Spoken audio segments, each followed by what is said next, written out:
Hare Krishna, welcome all of you for today's Srimad Bhagavatam session.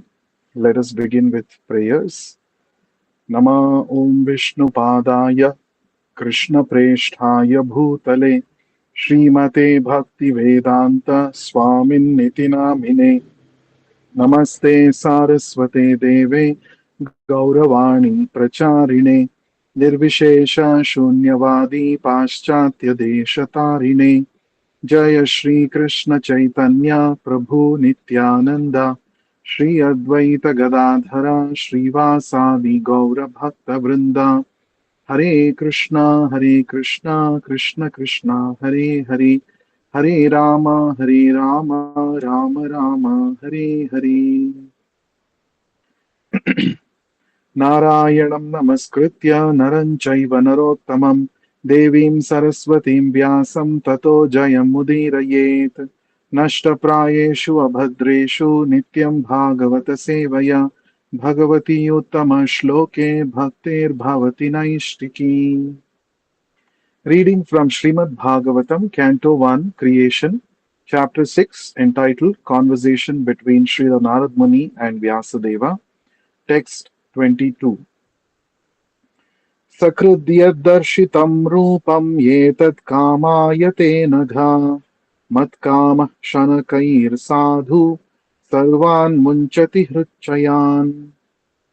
Translation and purport by Vishwaguru His Divine Grace Abhay Charana Ravinda Bhakti Vedanta Swami Prabhupada. Translation. Srila Narad Muni continued, O virtuous one, you have only once seen my person. Sorry, this is spoken by the Supreme Lord to Narad Muni. O virtuous one, you have only once seen my person, and this is just to increase your desire for me. Because the more you hanker for me, the more you will be freed from all material desires. Purport. A living being cannot be vacant of desires. He is not a dead stone. He must be working, thinking, feeling, and willing. And but when he thinks, feels, and wills materially, he becomes entangled. And conversely, when he thinks, feels, and wills for the service of the Lord, he becomes gradually freed from all entanglement. The more a person is engaged in the transcendental loving service of the Lord, the more he acquires a hankering for it. That is the transcendental nature of godly service. Material service has satiation, whereas spiritual service of the Lord has neither satiation nor end. One can go on increasing his hankerings for the loving transcendental service of the Lord, and yet he will not find satiation or end.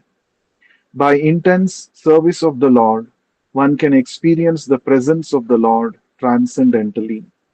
Therefore, seeing the Lord means being engaged in His service because His service and His person are identical. The sincere devotee should go on with the sincere service of the Lord. The Lord will give proper direction as to how and where it has to be done. There was no material desire in Narada, and yet, just to increase his intense desire for the Lord, he was so advised. Thus ends the Bhakti Vedanta purport. So Narad Muni is continuing to narrate to Vyasadeva about his past life's experience. So he had mentioned that in his meditation in trance, he was able to perceive the Lord's vision, Lord's form, and what did the Lord say after disappearing from his vision? The boy Narada heard the voice of the Lord, which said that in this lifetime, O Narada, you will not be able to see me again.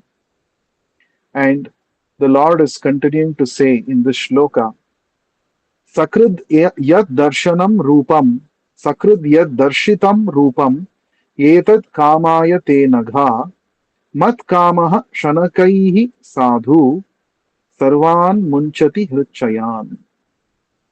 So Sakrit means once only, Yat darshitam rupam. that form, darshitam, seen, shown, rupam, form, etat, this is, kamaya, for hankerings, te, your, anagha, O virtuous one, mat, mine, kamaha, desire, shanakaihi, by increasing, sadhuhu, devotee, sarvan munchati hritsayan, all material desires he gives up. Munchati means to give up, sarvan, all, hrit shayan means material desires. So the Supreme Lord spoke to the boy Narada, who was trying to make an attempt to see the Lord again. The Supreme Lord said, O virtuous one, Anagha, Anagha, Agha means sins, Anagha means one who is free from all sins. The boy Narada had become sinless because of his execution of devotional service. As Krishna also mentions in the Bhagavad Gita, one who has actually engaged in devotional service can become free from all kinds of material sins. That is the potency of executing devotional service to the Lord. So the Lord is addressing the boy Narada as Anagha, O virtuous one, O sinless one. You have only once seen my person, Sakrit Darshitam. Just once you have seen Sakrit Darshitam Rupam. Sakrit means only once. And your desire for me, because, and this is just to increase your desire for me. So the Lord is saying, I have shown you once, I have given a glimpse of my transcendental form to you, to your vision, and after this I have disappeared from your vision. Why did the Lord do this? The Lord is saying, just to increase your desire for me, to increase your hankering for me. Why is the Lord telling that a devotee should increase his hankering, his desire for him? The Lord is saying that in the second two lines. He's saying, Mat kamaha shanakai sadhu sarvan munchati hrichayan. Because the more you hanker for me, the more you will be freed from all material desires. That is why I have just shown you one glimpse of mine to increase your hankering to have my vision once again within your heart. That means if we develop hankering to see the Lord, to serve the Lord, to hear more about the Lord, to have more and more association of His devotees, all these are called spiritual hankerings. The more we develop spiritual hankerings, the less we will be materially hankering. Currently, in our day to day life, we have so many material hankerings. The mind proposes so many desires for sense enjoyment, and we get carried away by these allurements presented by the mind, and we start hankering after these material desires, thinking that if I attain that material desire, I'll become satisfied. So our heart is filled with material hankerings currently. So this is keeping us busy in the service of Maya. It is Maya's way of keeping us busy in the material existence. How? By keeping us hankering after so many material desires. And Maya keeps us busy by engaging us in activities to fulfill those material hankerings. But after achieving those material desires, will we be satisfied? No.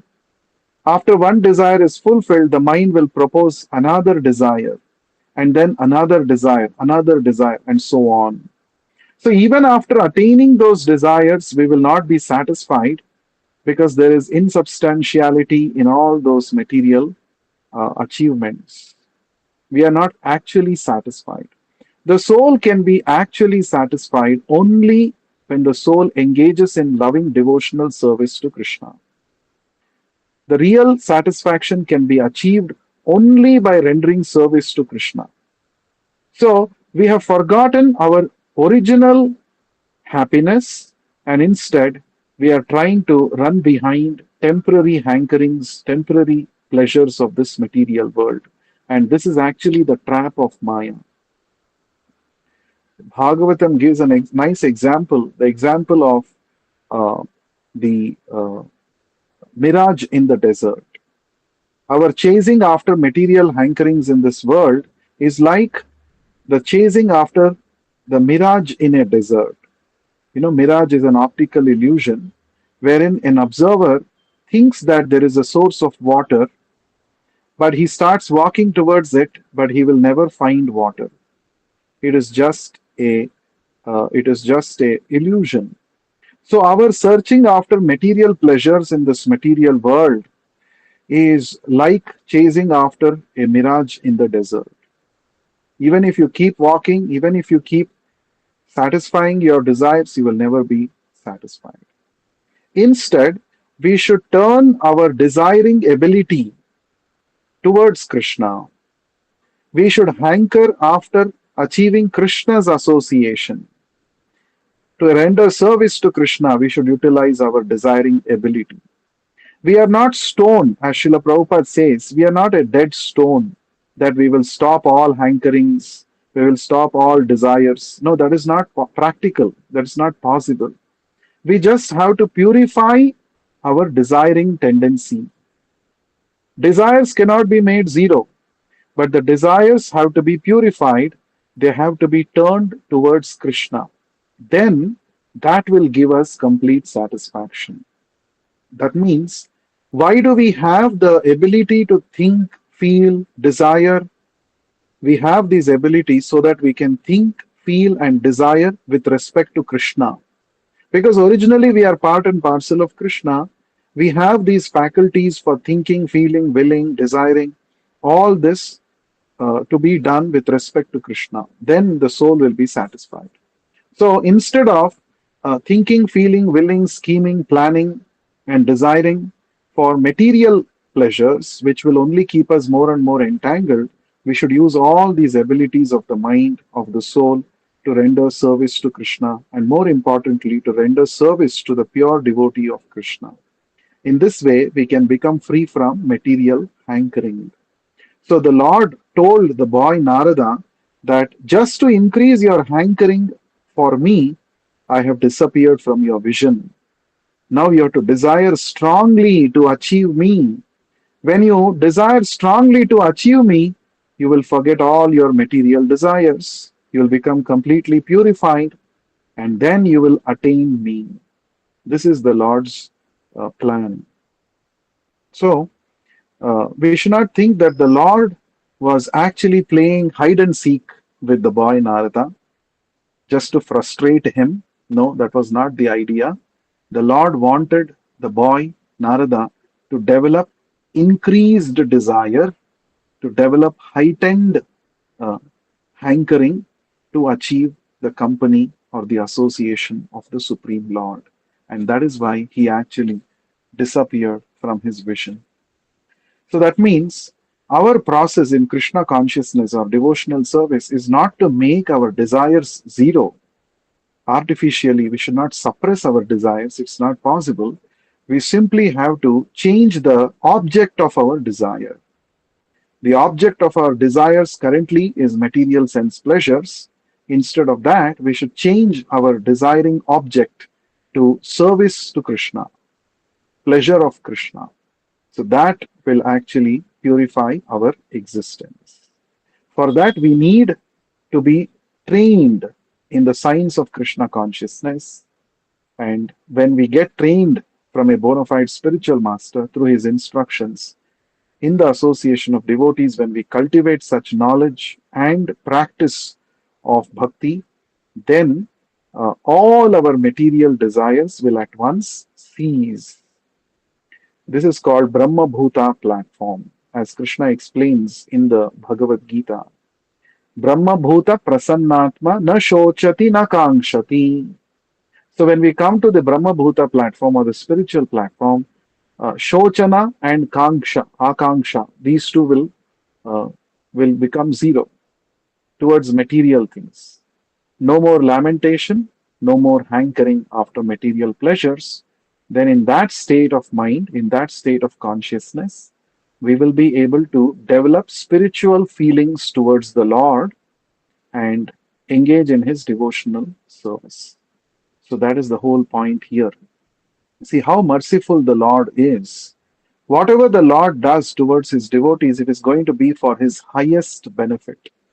Because the Lord disappeared from the vision of the boy, and this made the boy Narada hanker after Krishna so much, his hankering was so intense that in the next life he became an eternal associate of Krishna, and he became a pure devotee, liberated soul, and freely moving everywhere in the universe, chanting the holy names and glories of the Lord, and preaching his pure glories to everybody.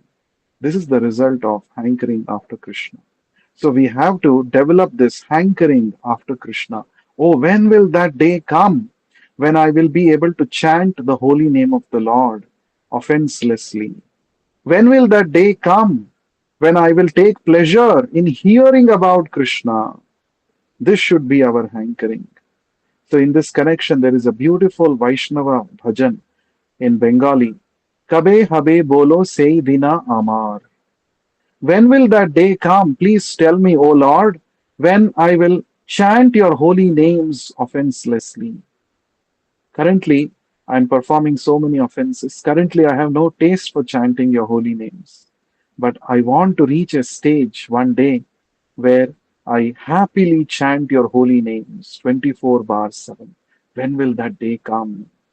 These are the uh, feelings of a progressive devotee. A progressive devotee should always be hopeful that by the mercy of the Lord and the devotees, one day he will attain a stage where he will wholeheartedly chant the holy name, wholeheartedly engage in devotional service of Krishna without any reservation. And that is the perfection of one's desiring ability. So we all have desiring ability. We should use that desiring ability to desire to intensely engage in devotional service of the Lord. That is the proper use of our ability to desire. So the ability to desire can be used either to get degraded or to get liberated. That is in our hands. We have the ability to desire. Now we should train our mind how to use that ability to desire. If we use our ability to desire to run behind material pleasures, that will lead to degradation, that will lead to entanglement in the cycle of birth and death. But if the same desiring ability can be utilized for desiring to serve the Lord, then that same desire can actually uh, liberate us, can take us back home, back to Godhead. So that is what the Lord is saying here. So Bhakti Yoga is such a scientific process. It is not artificially trying to negate things. Oh, become zero, desireless. Oh, become thoughtless. No, these are all artificial. That's not what Bhakti Yoga is all about. It is all about training our mind body system to resonate with the pure principles of uh, spiritual realization, which will help us to become an associate of the Lord. Srila Prabhupada once said that our perfection of life is to gain entry into the dancing party of Radha and Krishna in the spiritual world. Right? Currently, we are all dancing to the tune of Maya Devi in the material world, and that is making us foolish, that is making us bound to this material existence. But if we can dance to the tunes of Krishna, if you dance in front of the Lord in Sankirtana, then we can actually dance our way back to Godhead. Our process is so simple. You sing, dance, philosophize, you take prasadam, and you can go back to Godhead. Such joyful process it is. Therefore, it will be only a foolish person who will not care to follow such a joyful process and go back to Godhead. Therefore, we should not become foolish. We should become intelligent by the instructions of our spiritual master and practice Krishna consciousness with utmost eagerness. And that will help us to attain perfection. Let's see what the Lord says next. Text 23. तत्सेवया दीर्घायापि जाता मयि दृढा मतिः हित्वा वद्यम् इमं लोकं गन्ता मद्गज जनतामसि. Translation and purport by Vishwaguru Srila Prabhupada. Translation. By service of the Absolute Truth, even for a few days, a devotee attains firm and fixed intelligence in me. Consequently, he goes on to become my associate in the transcendental world after giving up the present deplorable material worlds. Purport. Serving the Absolute Truth means rendering service unto the Absolute Personality of Godhead under the direction of the bona fide spiritual master, who is a transparent via medium between the Lord and the neophyte devotee. The neophyte devotee has no ability to approach the absolute personality of Godhead by the strength of his present imperfect material senses, and therefore, under the direction of the spiritual master, he is trained in transcendental service of the Lord. And by such training, even for some days, the neophyte devotee gets intelligence in such transcendental service, which leads him ultimately to get free from perpetual inhabitation in the material worlds and to be promoted to the transcendental world to become one of the liberated associates of the Lord in the kingdom of God. Thus ends the Bhakti Vedanta purport. So now the Supreme Lord continues to speak. The Asharira Vani, the Lord did not appear in front of the Lord, but when Narada was trying to gain that vision of the Lord again and again, seeing his intense eagerness, the Lord is speaking all of these words. He's saying, Sat Sevaya. Sat Sevaya means service of Sat, service of the absolute truth, service of the Supreme Personality of Godhead in the association and guidance of a bona fide spiritual master. That is called Sat Seva. Right now, we are all engaged in Asat Seva. Asat Seva. Asat means temporary. Our body is temporary. So we are so engaged in serving our body. We take care of our body so much, more than required. So this Asat Seva will lead to continuous repetition of birth and death. Instead of this, we must engage in Sat Seva. Sat Seva includes serving the Lord, serving the pure devotees of the Lord, and cultivating spiritual knowledge by study of scriptures like Bhagavad Gita and Bhagavatam, chanting the holy names of the Lord, etc. All of these come under Sat Seva. So the Lord is saying, Sat Sevaya, by the service of the absolute truth, Adirghaya api. Adirghaya. Dirgha means for a long period of time. Adirgha means for a short duration, for some days only. That is Adirghaya. Api. Even if you serve the absolute truth for a few days only, then what will happen? Jata mai dhrida matihi. Jata means having attained. Mai, unto me, unto the Supreme Lord. Drudha means firm. Matihi means intelligence. So, by rendering service to the Supreme Lord under the guidance of a pure devotee spiritual master, even for a few days, one will attain firm conviction and one will attain steady, fixed intelligence in the Lord. See, that is why Krishna says in the Bhagavad Gita, Swalpamapi asya dharmasya trayate mahato bhaya. Even if you render swalpa service, little service to the Lord says, I will save you from the greatest danger. Hmm? So here, the same thing Lord is saying, even for a few days, if you render sat sevaya, then a devotee will attain firm and fixed intelligence in me. That is the power of devotional service.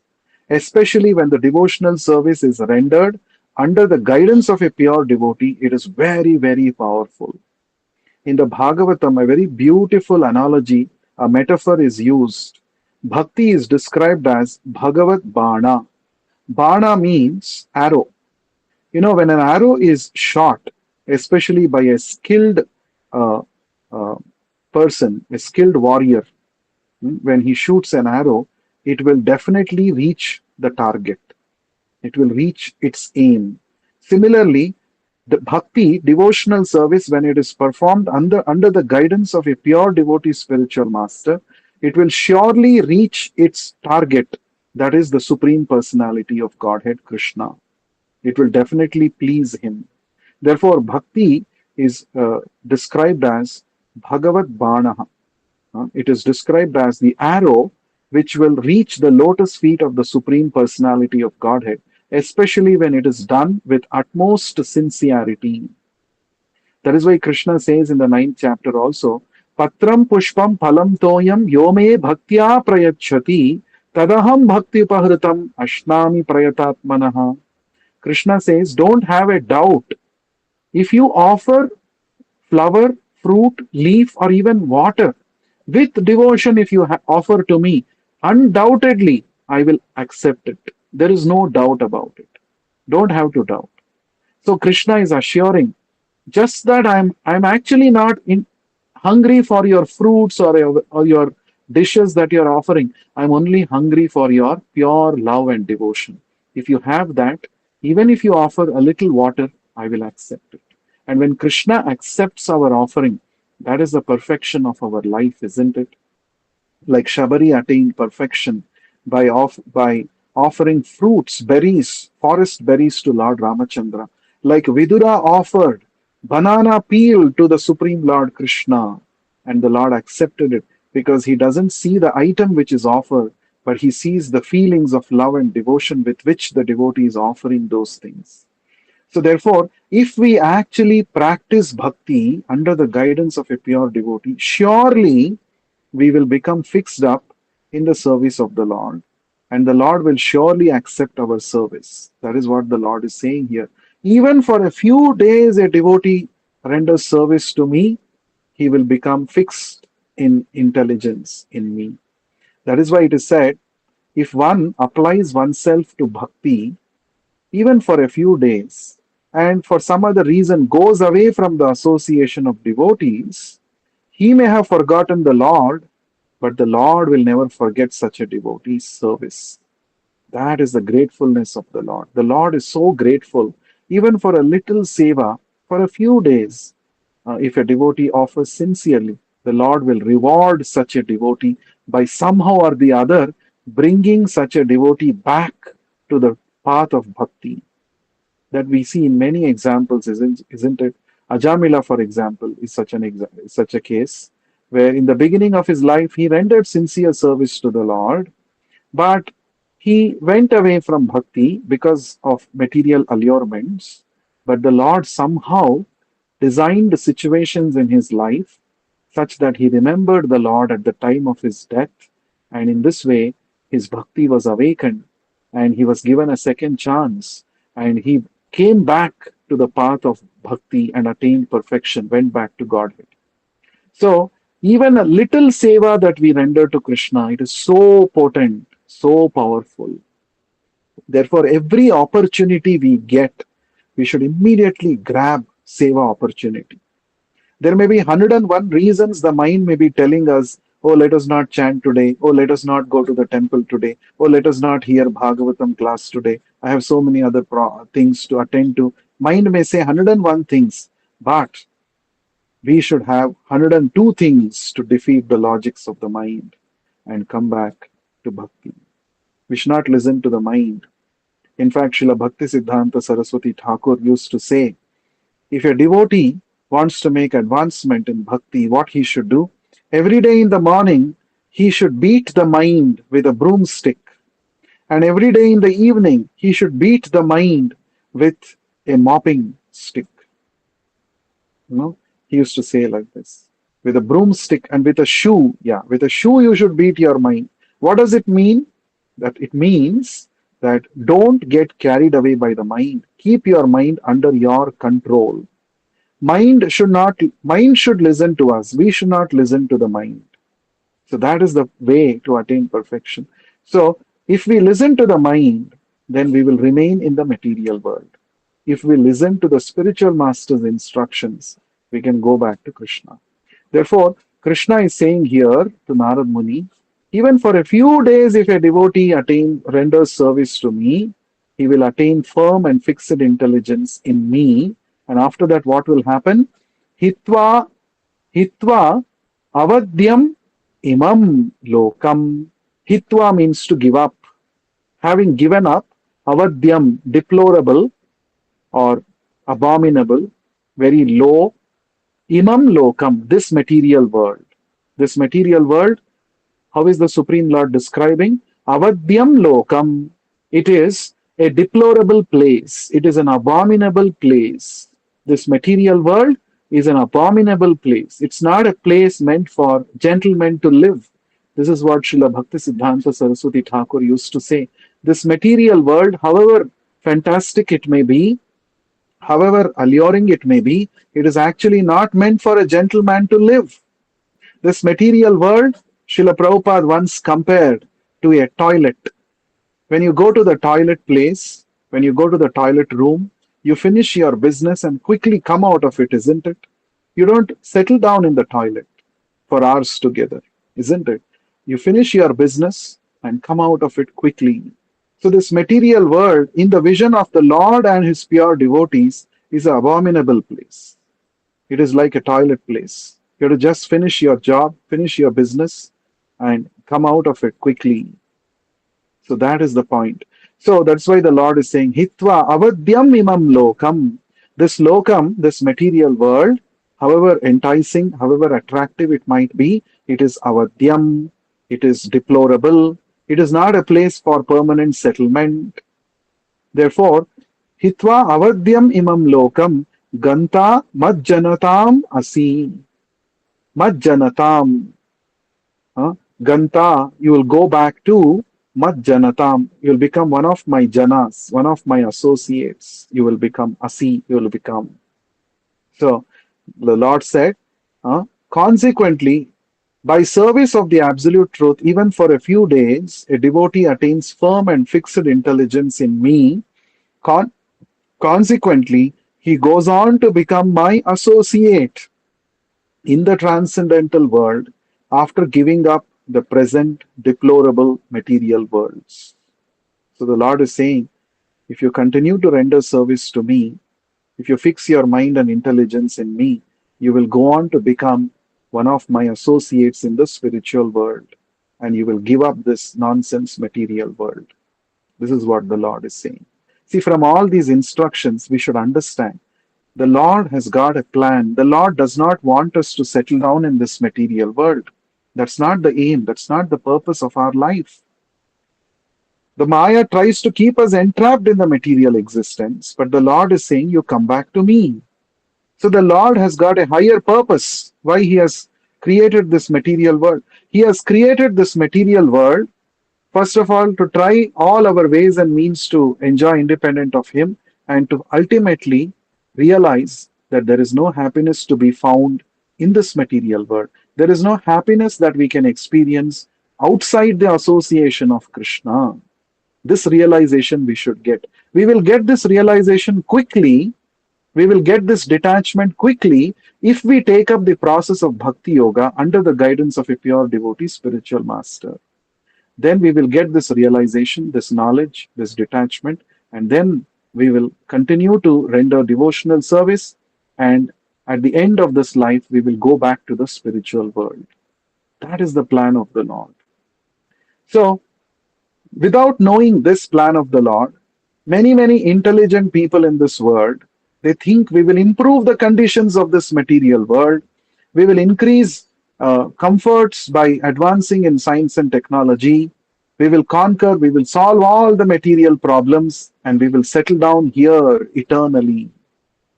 So this is not the actual purpose of human life. This is misuse of one's intelligence and free will. However greatly one may endeavor to settle down in this material world, one will not be able to settle down.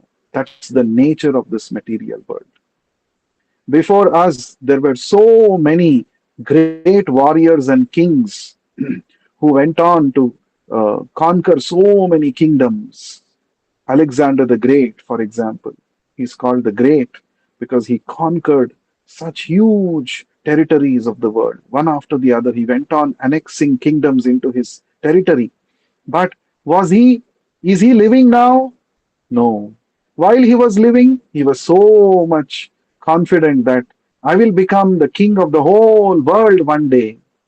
But after few years, he also had to succumb to death. He had to also die, give up his body, and go to the next body. See how Maya makes us think that I am so powerful, I can execute my plans and schemes in this material world, and I can rule over everybody, and I can settle down permanently here.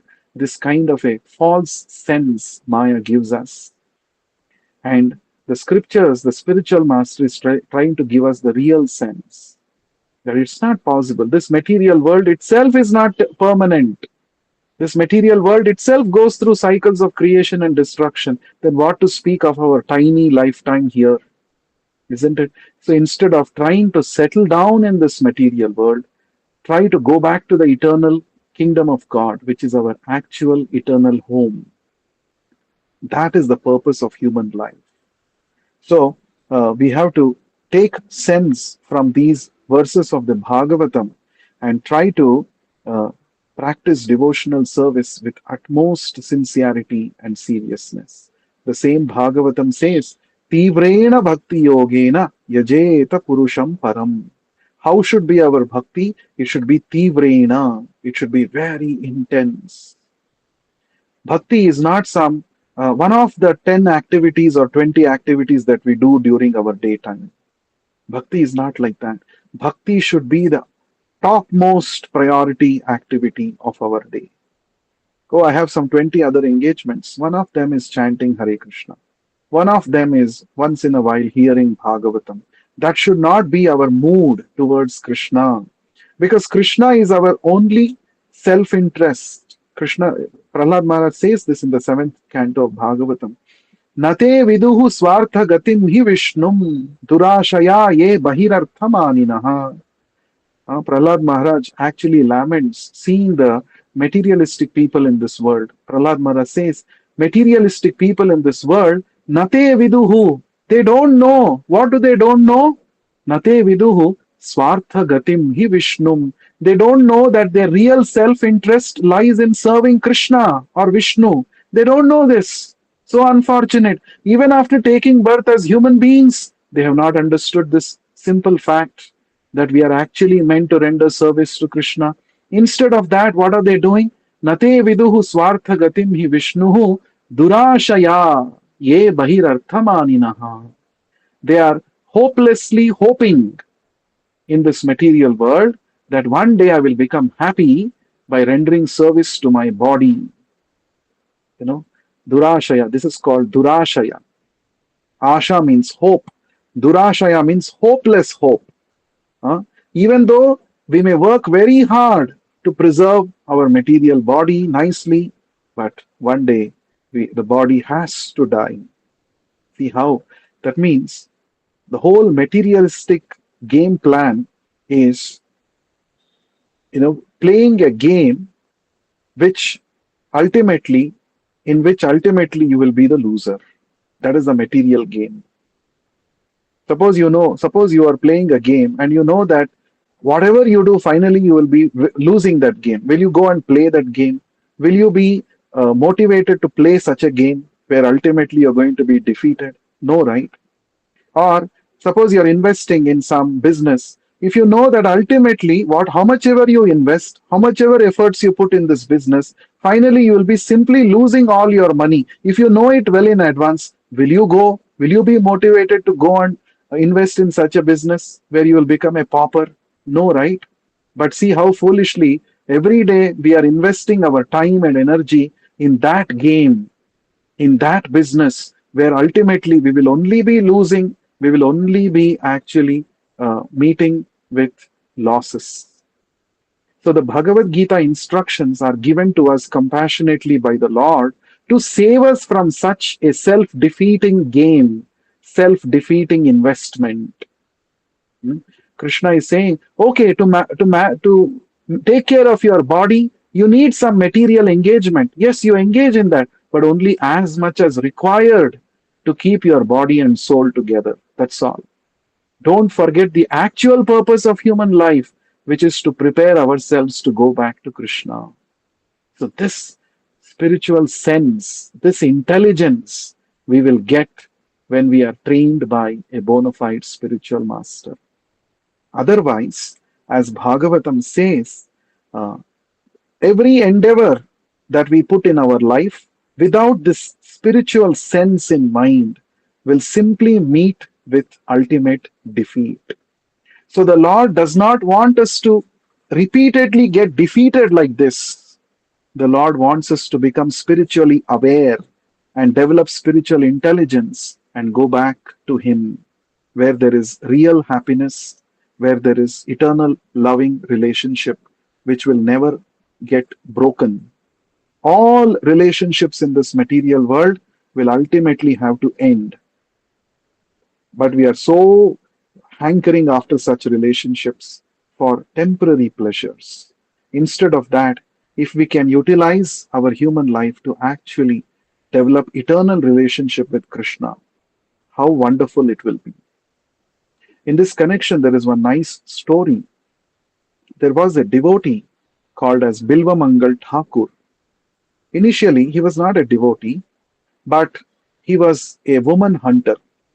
He actually used to go to the house of one prostitute every day and enjoy with her. He was like intoxicated with her. He was actually like as though he was thinking, I cannot live without the company of this woman. He was so much attached to her. One day, this Bilva Mangala's father passed away, and he did the final rites very quickly. Somehow he finished the final rituals, and he said, when will I go and meet my beloved? He was so much attached to her. Even on his father's death day, he wanted to go and meet her and have union with her. And unfortunately, that day it was raining very heavily, and the river was overflowing. But he didn't mind because his eagerness, his hankering to meet that woman, that prostitute, was so intense that he did not care for the overflooding river. He started swimming across the river, and on the way, he actually caught hold um, of a snake. You know, he was thinking it is some rope or something, but it was actually a snake. He didn't even notice that it was a snake. It was a venomous snake. He could have got killed by that venom of that snake, but he was so intensely wanting to meet that woman. So he crossed the river and he reached that prostitute's house. And she was surprised. Oh, Bilva Mangal, in spite of this father's death, in spite of this heavy rain and the flooding river, you have come to meet me? And he said, yes, how can I let go even one day without meeting you and without loving you? So, in reply to this, that woman, that prostitute, her name was Chintamani, she said, see, Bilva Mangal, the kind of hankering that you're having for me, you took so much hardship to come and meet me. You know, in this kind of a hankering, even if you have 1% of this towards Krishna, your life will be changed. These were the words spoken by Chintamani. And immediately these words had a transforming effect on Bilba Mangal. You know, he gave it a thought and he said, yeah, what she's saying is making sense.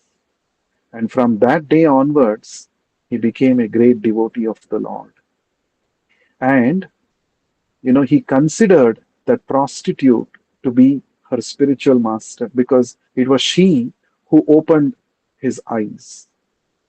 So, in his prayers, in his book Krishna Karunamrita, in the very beginning, first shloka of Krishna Karunamrita, Bilva Mangal Thakur offers his obeisances to this Chintamani, the prostitute, who opened his eyes towards Krishna Bhakti.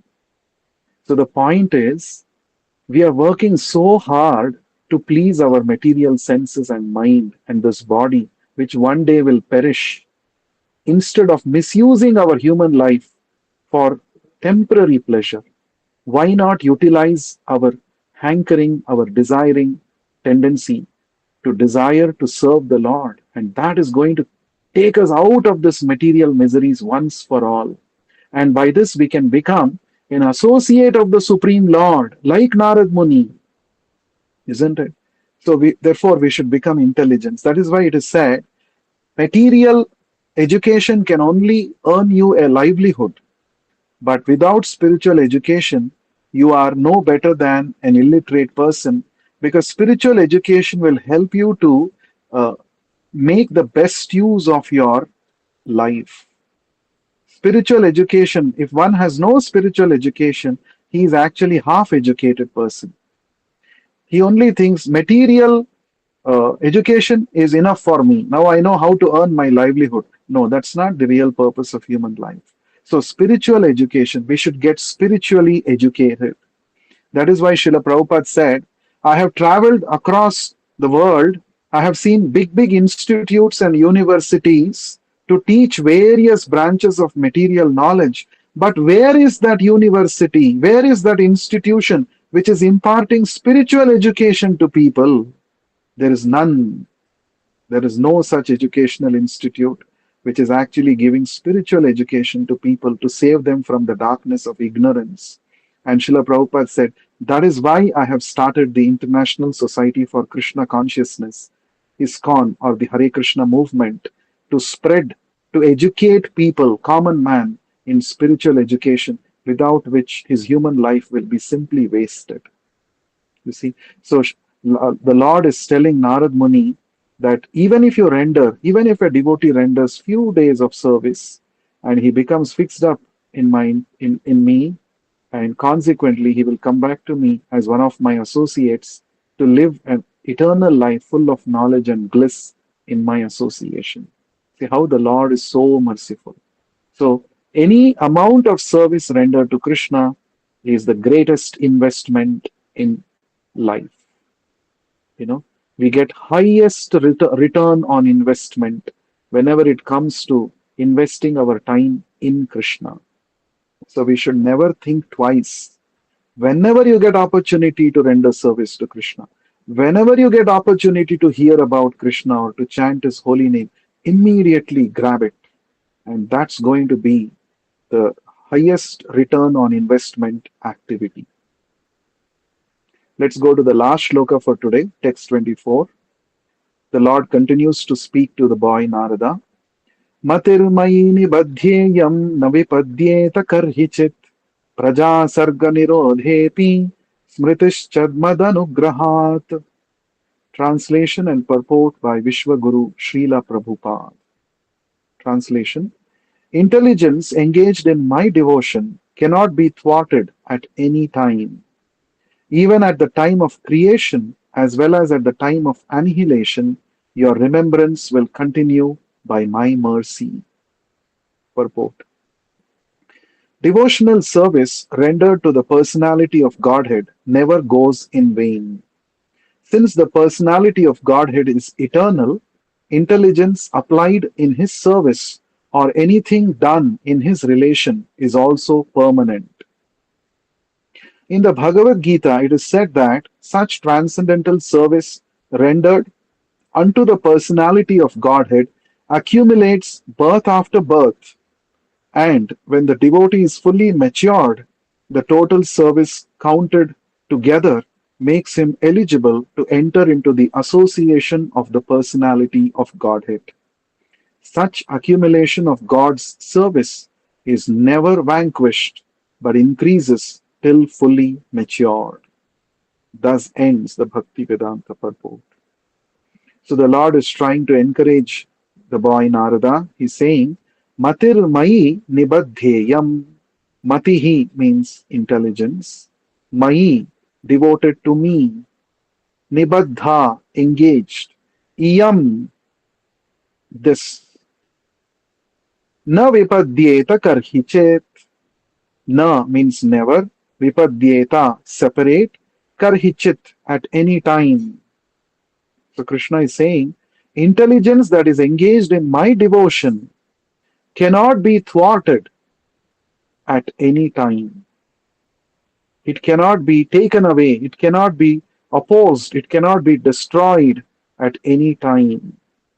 Even at the time of creation as well as at the time of annihilation, your remembrance will continue by my mercy. Praja sarga nirodhepi smritischa mad anugrahat. Anugraha means mercy of the Lord. Mat anugraha means the Lord's mercy. Praja sarga means creation. Nirodha means destruction or annihilation at the time of annihilation. Smritihi mat anugrahat. You will have my remembrance. Smriti means remembrance. That means once we engage in devotional service to the Lord with full uh, intention, with full earnestness and seriousness and sincerity, the Lord will make note of our service and He will make sure that we get His remembrance even at the time of birth, even at the time of annihilation of this material world. So, in this connection, there is one interesting quote Srila Prabhupada quotes from the Varaha Purana. Varaha Purana is a conversation between Lord Varahadeva and Bhumi Devi. And in the Varaha Purana, there are many interesting narrations about various holy places of the world, of this universe. So, Bhudevi goes on asking questions and Varahadeva goes on answering them. And in one such conversation, Lord Varaha says, suppose if there is my devotee who is nicely rendered service to me during his lifetime, and due to whatever reason, at the time of death, he is not able to remember me, doesn't matter. The Lord says, I will remember such a sincere devotee at the time of his death, and I will take him back to Vaikuntha, to the spiritual world. You see how the Lord loves his devotees so much. Hmm? At the time of death, actually, Krishna tells in the 8th chapter of the Bhagavad Gita, Yam yam vapi smaran bhavam tyajatyante kalevaram tam tamevaiti kaunteya sada tad bhava bhavitaha. Krishna says, this verse is called the law of last thought. That means at the time of death, while quitting this body, whatever we think about, whatever we contemplate about, that state we will attain, Krishna says. Suppose at the time of death, somebody remembers his pet dog or pet cat, what will happen to him or her? He or she will be taking birth as a pet dog or a pet cat in somebody's house in the next life. What a great misuse of human form of life, isn't it? What a big loss. He got the human form of life, which is quite fit to escape the cycle of birth and death and go back to Krishna. Instead of thinking about Krishna, he thought about a dog or a cat at the time of death, and because of which he again took birth in the material world in cat or a dog form. So Krishna says, be very careful. The last few minutes of your life, when you are leaving your body, that is very crucial, because whatever state of being you remember that time, you will attain that destination. So Krishna says, if you could remember me, anta kalepi mameva smaran muktva kalevaram yah prayati samadbhavam nati atra samshayaha. Krishna says, at the time of death, if you somehow remember me, fix your mind upon me and quit your body, surely you will come back to me. Now, is it so easy at the time of death to remember Krishna? Because the Garuda Purana describes that at the time of quitting one's body, one goes through a lot of pain, both physical pain and psychological pain. Physical pain is because the body is suffering with so many diseases and it is unbearable pain. And psychological because the person feels, oh, I have to give up my loved ones and go. I have to give up this house. I constructed this house with so much sweat and blood, with so much hard work. Now I have to give up this house and go. I have to give up my loving wife, my dear children and go away, it is so difficult to bear separation from them. So, this is a psychological pain one goes through. So, amidst such physical and psychological pains that a person is going through at the time of death, how is it possible for one to remember Krishna? It is not possible. Therefore, Krishna says, throughout your life, you practice remembering me so that at the time of death you can remember me. Krishna is giving this. Please always remember me. When your body and mind are in good condition, when you are hale and healthy, that is the time to engage in my bhakti and fix your mind and intelligence in me, so that at the time of your death, which is a very crucial point, that time you can remember me. But even if one has practiced bhakti throughout one's life, there are chances that he may not be able to remember Krishna at that uh, junction, the time of death. Then what will happen to such a devotee? So uh, Varahadeva says, for such a devotee who is very sincere and who has attained maturity in his bhakti for me, by some reason, if he is not able to remember me at the time of death, then I will remember such a devotee and take him back to Godhead. See, the Lord's mercy is so much. Therefore, we must always be hankering after opportunities to remember Krishna again and again. In fact, the Padma Purana says the whole scriptures, if you study all the scriptures, Vedic scriptures, Vedas, Upanishads, the Puranas, so many things, so many instructions are there. But the primary instruction, the essence of all instructions, the Padma Purana says, Satatam, always remember Krishna, never forget Krishna. Smartavya Satatam Vishnuhu, Vismartavyo na jatu chit. Sarva vidhi nishedasyor etayor eva kinkaraha. The Padma Purana says kinkara means servant. All the vidhi and nishedha. Vidhi means do's, nishedha means don'ts. All the vidhis and nishedhas in all the scriptures are kinkaraha, they are servants of these two instructions. Which two instructions? Always remember Krishna, never forget Krishna. Hmm? Always remember Krishna, never forget Krishna. These are the two primary master instructions of all the instructions in the scriptures. All other instructions are meant to bring us to this point of always remembering Krishna, never forgetting Krishna. So, therefore, devotional service rendered to Krishna never goes in vain, and when we apply our intelligence, apply our mind in the service of Krishna, then we actually gain entry into the spiritual world. We become one of the associates of the Lord. And even if by chance, by force of material circumstances, if a devotee is unable to remember Krishna, but continues throughout his life to render service to Krishna, for such a devotee, the Lord will himself remember and take him back to Godhead. Somebody asked Srila Prabhupada, one of the disciples asked Srila Prabhupada, Prabhupada, you always tell us to distribute your books. So we go out in the field, we go to the busy streets, the busy cities and towns, we go and try to distribute your books. Suppose your devotee who is distributing your books throughout your life, suppose he meets his death on the street while distributing your book. What will happen to such a devotee, Prabhupada? And immediately Prabhupada replied, oh, such a devotee, Lord Chaitanya will personally come and take him back to Godhead. Prabhupada said. You see, a devotee who endeavors to render service to Krishna throughout his life, such a devotee, Krishna will personally come, Lord Chaitanya will personally come and take him back to Godhead. Therefore, Krishna is called Kritagnya. This is a Sanskrit word. Kritagnya. Gnya means knower. Krita means what is done.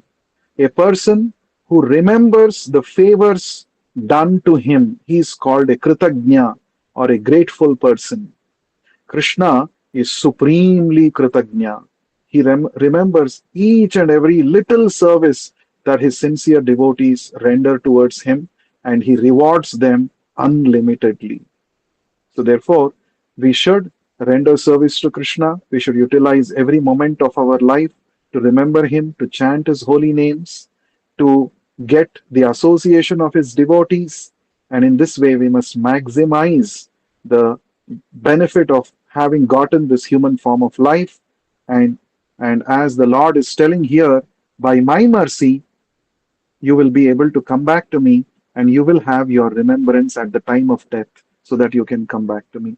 So the death is like the final examination, and just like we all have given many examinations during our school and college days, we study for an entire academic term, and at the end of that we have the examination. And unless we have studied well during our academic term, we cannot actually do well in our exam. And in the same way, unless we have practiced spiritual life throughout our life, especially when our body and mind are in a good state, we cannot remember Krishna at the time of death. We will be able to remember Krishna at the time of death only by His mercy, and the Lord will give His mercy if we have sincerely attempted to render service to Him during our lifetime. So, therefore, let us render devotional service to the Lord more and more. The simplest seva that we can render every day is Shravanam, Kirtanam, hearing about Krishna from the pages of Bhagavad Gita and Bhagavatam, and chanting of his holy names. So let us continue to discuss what next, what happened after the Lord instructed the boy Narada in this way. What happened after that? We will discuss that in the coming sessions. Thank you for your valuable time. Granthara Srimad Bhagavatam ki jai. Vishwa Guru Srila Prabhupada ki jai. Hare Krishna. Thank you, Prabhu. Hare Hare Krishna, Krishna, Prabhu. Thank you, Prabhu. Prabhu. Hare Krishna. Hare Krishna. Hare Krishna Prabhu. Thank you so much. Thank you, Prabhu. Hare Krishna. Hare Krishna.